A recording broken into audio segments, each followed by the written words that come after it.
Olá pessoal, tudo bem? Eu me chamo Marquito Matos e o vídeo de hoje vai ser sobre um assunto que eu não gosto de falar a respeito, mas eu acho necessário. Acho necessário até para ficar, de certa forma, como uma memória em relação a ele, em relação à temática desse mês, que é o Setembro Amarelo, né? Enfim, eu quero falar sobre meu pai. Meu pai. Meu pai, as primeiras lembranças que tenho dele é de um homem forte, um homem bonito, um homem que eu queria ser. E achava ele incrível. Ele era assim, como um homem, assim, questão de ter autenticidade. Ele tinha muita autenticidade. Ele era, ele fazia muitas coisas. Ele era um baita desenhista. Ele é escultor, pintor também, né? Na área de casa, assim, ele fazia também de tudo, da parte elétrica, hidráulica, piso também.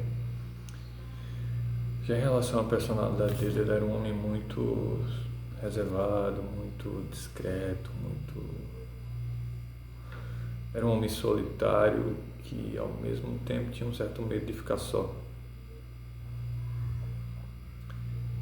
E eu amava estar com ele, como estive com ele nos meus 30 anos de vida, mas assim, de passar dia completamente com ele foram poucas vezes. Eu acho que desses 30 anos eu não devo ter passado, acho que eu não devo ter passado nem um mês com ele assim, permanentemente, né? Ele se separou da minha mãe, eu tinha 1 ano de idade e fui crescendo, aquela coisa, pais separados, minha mãe formou uma nova família, meu pai também. E porém minha mãe o deixou devido ao alcoolismo. Ele era alcoólatra. Ele desde os 17 anos ele bebia muito. Já começou bebendo muito e não parava, sabe? E sempre aumentava a intensidade ao ponto de ficar agressivo, ao ponto de aflorar o que tinha de pior na personalidade dele, os defeitos, né, que todos nós temos. E chegou ao ponto da minha mãe não suportar que eu, recém-nascido, a gente passava necessidade devido a esse vício dele. E minha mãe o deixou e até hoje ela fala que o único motivo dela ter deixado meu pai foi o álcool, porque assim, como homem, ela o admirava, o amava, né? Mas foi isso. Aí, como eu estava dizendo, né, eles formaram novas famílias. E eu vi o dilema do filho de um casal separado, né? De final de semana sim, final de semana não, eu ia visitar meu pai. Aí meu pai deixava com a esposa dele para beber, ia beber, né?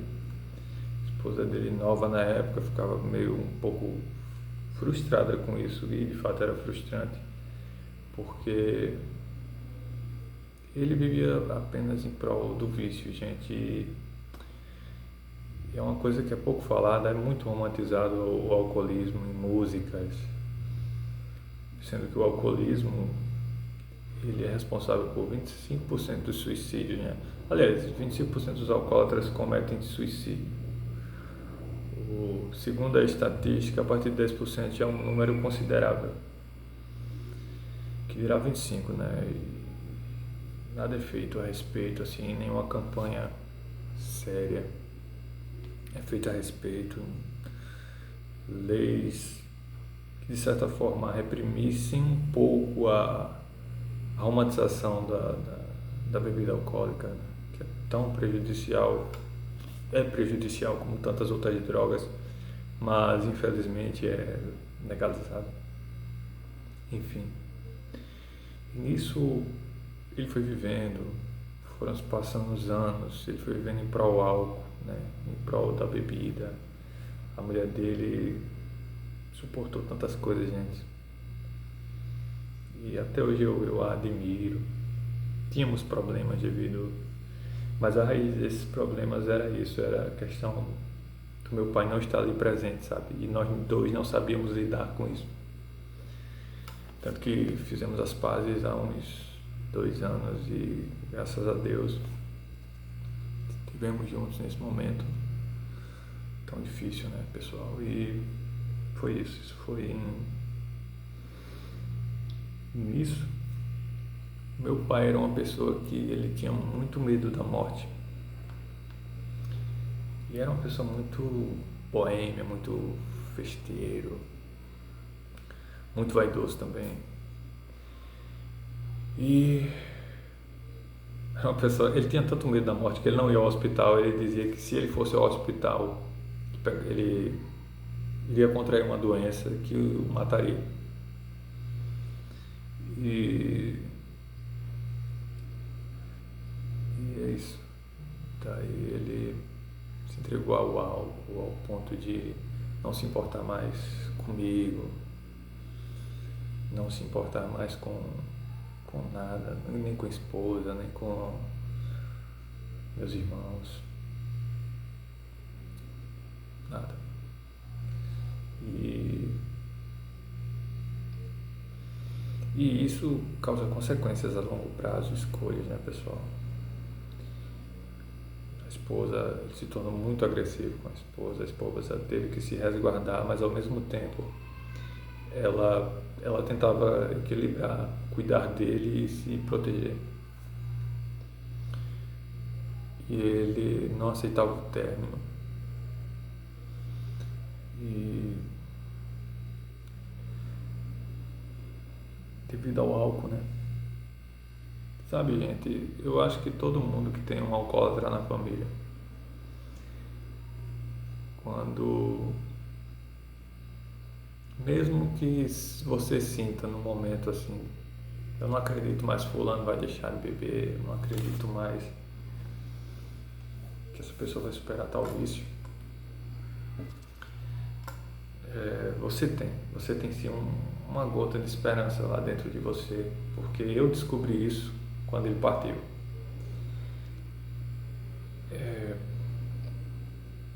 Eu tinha uma gota de esperança que depois do segundo casamento destruído pela bebida, ele iria cair em si, ia buscar uma redenção, iria, na minha concepção assim, ele iria cair em si e dizer: rapaz, eu perdi tudo devido ao álcool, então vou procurar viver os próximos anos da minha vida, a minha velhice, me aproximar do meu filho mais velho, procurar ter uma boa relação com os meus outros filhos, filhos e filhas no caso, e pedir perdão à minha ex-esposa e tentar seguir em frente, com os erros que cometi. Mas infelizmente ele não aceitava. A proposta dele era o seguinte: nós conversamos com ele, fizemos reuniões familiares, mas a proposta dele era sempre a seguinte: vocês me aceitem com o meu vício, não de abrir mão do vício. E devido a esse maldito vício, ele, numa certa noite, estava eu trabalhando, na época trabalhando próximo à casa dele, em um bar, enfim, eu era ajudante de garçom. E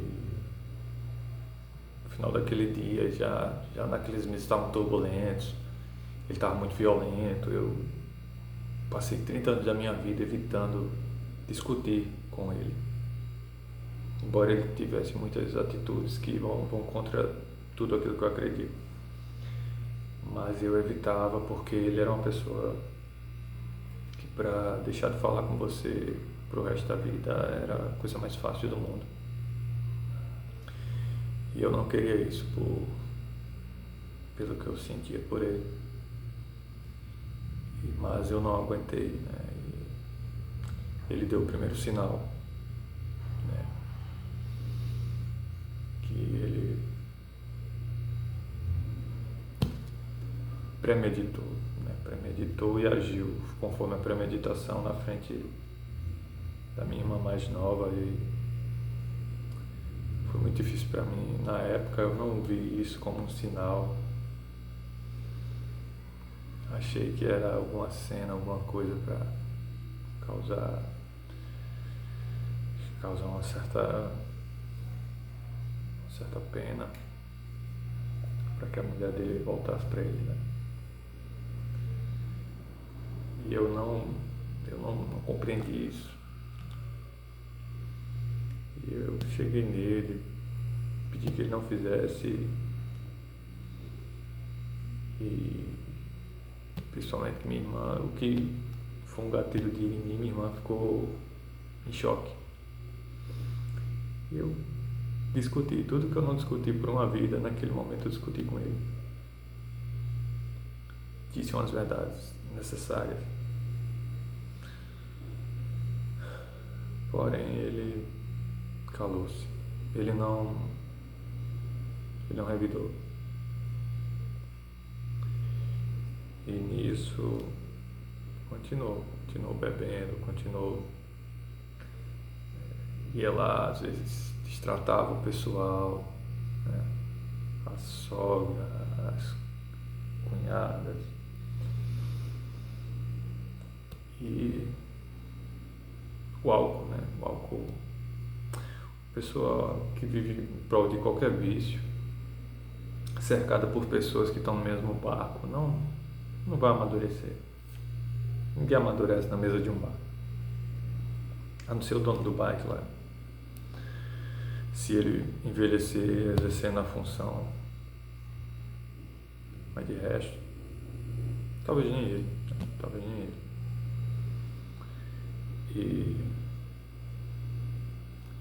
E assim foi, gente. Ele teve o aniversário dele, né, dia 11 de outubro. E ele era muito introvertido, muito. Tanto que às vezes eu me perguntava muito, eu achei a resposta esses dias, indo visitar minha tia, a irmã dele no caso. E ela disse que eu puxei meu avô, que meu avô era mais comunicativo. Porque meu pai era muito fechado, mas assim, quando ele bebia ele ficava mais comunicativo, até demais. E ele passou, né? Naquele aniversário dele, nós não sabíamos que era hoje.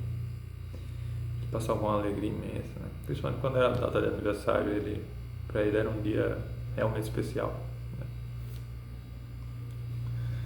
E foi isso, gente. Depois daquele outubro, né, veio novembro. E já iam fazendo 2 anos que eu perdi minha avó. Minha avó era uma mãe para mim, uma pessoa, eu acho que por parte de mãe, assim, a melhor pessoa da família. E ela infelizmente se entregou à tristeza, às tristezas da vida. E se entregou às doenças, né? Que sempre tem outra doença que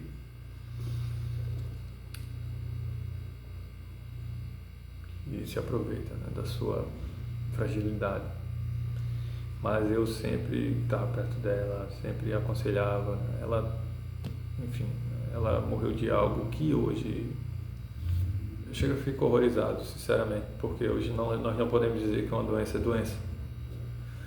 Ela faleceu devido à obesidade. A obesidade causou inflamações no sistema sanguíneo dela e nos pulmões dela. E ela faleceu em um ano quando já ia fazer um ano que ela faleceu e eu vivendo aquele luto. Meu pai, poucos dias antes de fazer um ano que minha avó se foi, meu pai cometeu.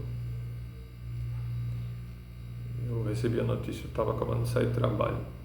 Quando eu vou olhar no meu celular, mais de 30 ligações da sogra dele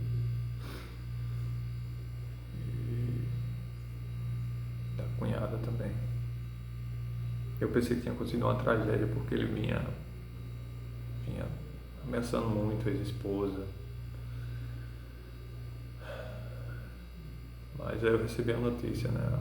A sogra dele, eu retornei para ela e ela me contou, né, que ele, infelizmente, ele se focou, né, na porta de casa.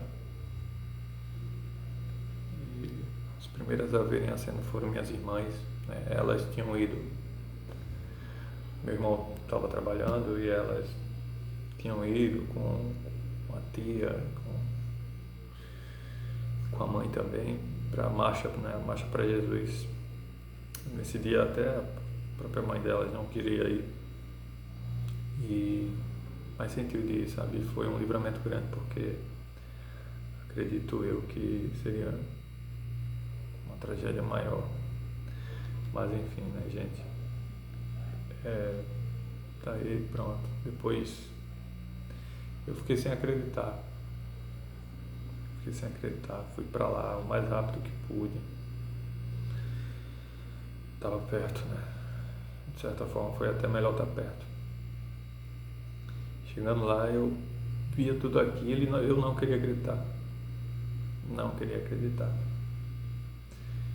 Fui com o meu irmão no dia seguinte no IML ver o corpo, né, na perícia.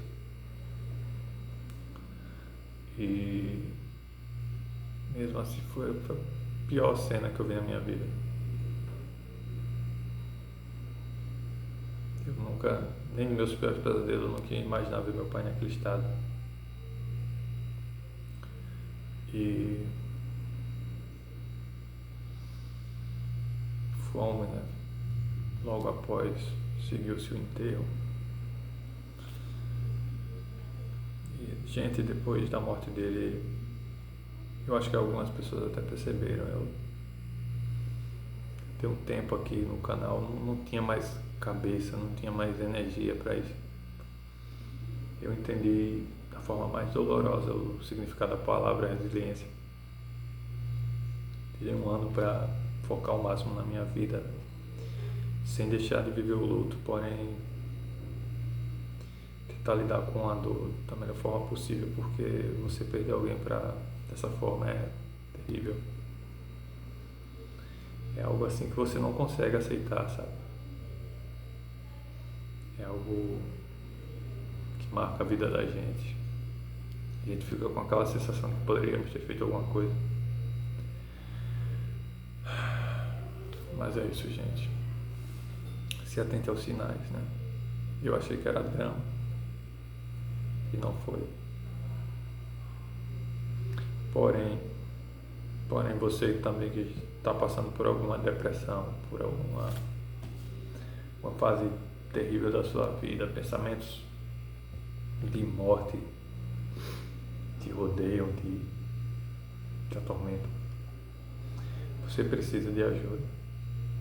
E você tem que buscar ajuda e você tem que aceitar. Se as pessoas querem te ajudar, você tem que aceitar. E se as pessoas não quiserem te ajudar, procure ajuda por si mesmo. Eu não tenho forças, você tem. Você é capaz. Procure ajuda, se puder. Uma psicóloga particular ou uma psicóloga ou um psicólogo público. Acompanhamento psicológico, busque ter uma espiritualidade evoluída. Não sei qual fé você segue, mas busque a Deus, busque redenção de vida e se atente aos sinais, pessoal. É muito difícil lidar com a perda. É algo é algo inexplicável, mas devemos ficar atentos aos sinais, devemos exercer a sensibilidade mesmo quando situações nos frustram, né? Você tentar ajudar alguém, tentar alertar alguém sobre algo e essa pessoa não aceitar. Como era o caso dele, ele não aceitava que era alcoólatra. Para ele, um alcoólatra não ficava sem beber 3 dias. Para ele era uma tortura não beber 3 dias. Mas é isso, gente.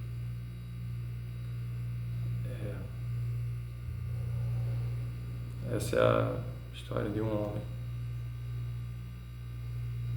Um homem que não tinha possibilidade nenhuma de cometer o que ele cometeu. Então, pessoal, nós temos que ficar atentos a quem está ao nosso lado, as pessoas mais reservadas, as pessoas que são mais que são extrovertidas em excesso, né? Tudo excesso, que é esconder uma falta, né? Pessoas que passaram por traumas na vida terríveis, pessoas que não sabem lidar com a dor, pessoas viciadas em algo que quer sair e não consegue.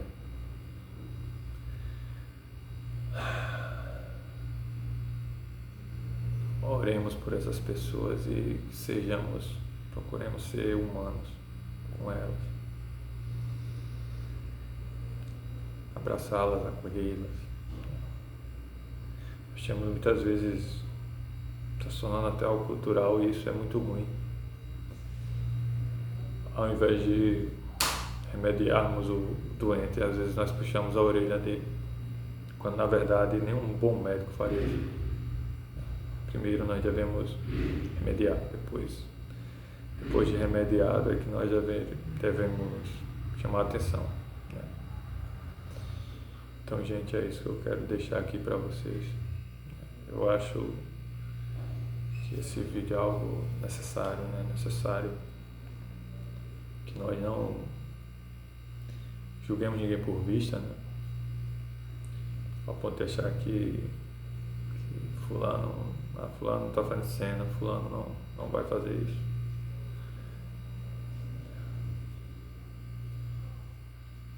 E que possamos nos conscientizar cada dia mais a respeito disso, que todo mês é setembro, né? Quando se trata de Setembro Amarelo. E possamos estar atentos, que possamos também cuidar da nossa mente, ao ponto de não sermos levados por pensamentos destrutivos. E é isso, gente. É isso que eu quero deixar aqui para vocês. E até o próximo vídeo, se o bom Deus quiser.